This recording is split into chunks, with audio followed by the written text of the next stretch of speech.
खास खबर में आपका स्वागत है। मैं हूं अमित और आज बात करेंगे आरएसएस की। तो आरएसएस के ड्रेस कोड में बदलाव हुआ है। नागौर में आरएसएस की प्रतिनिधि सभा में इसकी घोषणा की गई।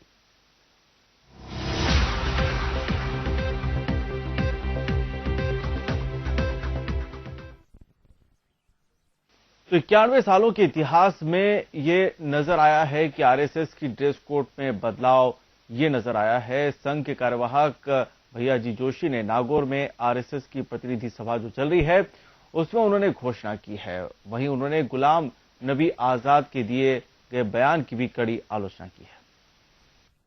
समय के साथ आरएसएस में युवा पीढ़ी को जोड़ने के लिए गणवेश में बदलाव किया गया।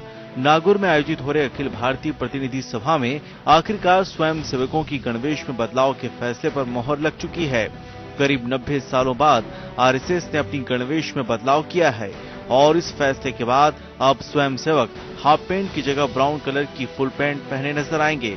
नागौर में आरएसएस के सर कार्यवाहक सुरेश भैया जोशी ने बताया कि आरएसएस में समय के साथ बदलाव किया गया है।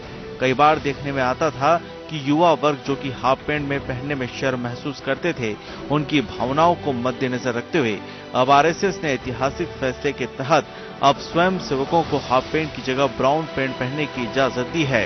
हम काल की पहचानते हैं, काल को समझने वाले लोग हैं और जो कई बातों में हमने समय समय में परिवर्तन किया है, परंतु इस बार एकदम ध्यान में आएगा ऐसा एक मेजर परिवर्तन आया है कि जो ध्यान में आता है। हमने परिवर्तन तो छोटे छोटे हमेशा होते रहते हैं, तो हमने इस बार खाकी शर्ट, जिसको खाकी हाफ पैंट कह सकते हैं, उसकी जगह पर एक ब्राउन कलर की फुल पैंट को हमने अपने गणवेश का हिस्सा बनाया है।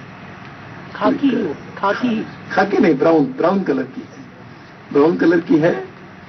अब सामान्य जीवन में फुल पैंट चलती है तो हमने इसको स्वीकार किया। हम समाज के साथ चलने वाले लोग हैं। वहीं जेएनयू यूनिवर्सिटी में लगे देश विरोधी नारों के कारण देश भर में मचे बवाल के बाद अब नागौर के संघ की अखिल भारतीय प्रतिनिधि सभा में सरसंघचालक मोहन भागवत की मौजूदगी में प्रस्ताव पारित करके कड़े शब्दों में निंदा प्रस्ताव पारित किया गया।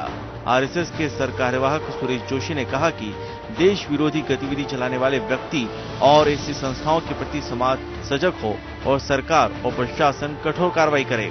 आज के दौर में चिंता का विषय बना हुआ है। इसे वातावरण को बनाया किसे ये राजनीतिक विषय है। कांग्रेस के बयान पर भी सुरेश भैया जोशी ने कड़ी निंदा की है। उन्होंने कहा कि इस तरह के बयान देकर आप देश को कहां ले जा रहे हो। साथ ही इसे कांग्रेस का दिवालियापन तक बताया। इसमें एक बड़ी वेदना लगती है कि जिनके नाम से निवेदन आया, मैंने तो सुना नहीं है, पर जिनके नाम से समाचार पत्रों में आया है, उनके जानकारी का स्तर देखकर ही हमको बड़ी पीड़ा होती है कि इतना शीर्षस्थ व्यक्ति कोई और ऐसी बातें कहे, तो वो अज्ञान है या राजनीति है मैं नहीं जानता हूं, परंतु उस विधान को देखकर उन्होंने एक तरह से अपना अज्ञान ही प्रकट किया है सब। कुल मिलाकर देखा जाए तो साल 1925 में संघ की स्थापना के बाद से ही ढीला ढाला खाकी निकर संगठन की पहचान रहा है। शुरू में 1940 तक संघ के गणवेश में खाकी कमीज और निकर होते थे और बाद में सफेद कमीज इसमें शामिल हो गए। अब देखना यह होगा कि आने वाले समय में क्या बदलाव होता है। तो चलिए आपको वो बयान सुनाते हैं जो कांग्रेस के गुलाम नबी आजाद ने दिया था।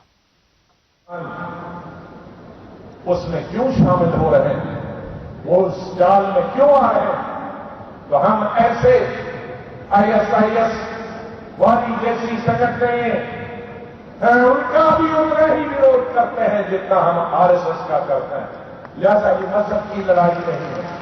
हमारे बीच में भी इस्लाम में दुनिया में कोई गलत काम करता है तो वो आरएसएस से कम नहीं।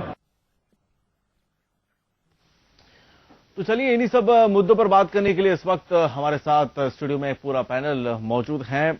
बीजेपी से लक्ष्मीकांत पारिक साहब हैं, कांग्रेस से मनोज मुदगल साहब हैं, आरएसएस से सुरेश उपाध्याय साहब हैं। आप सभी का बहुत बहुत यहाँ पर स्वागत है। सबसे पहले बात करते हैं सुरेश जी, एक बहुत बड़ा बदलाव देखने को मिला है। 91 सालों के इतिहास में अगर देखा जाए तो आरएसएस में ये सबसे बड़ा बदलाव माना जा रहा है। 1925 में जब संघ प्रारंभ हुआ तो उस समय कुछ दिनों बाद संघ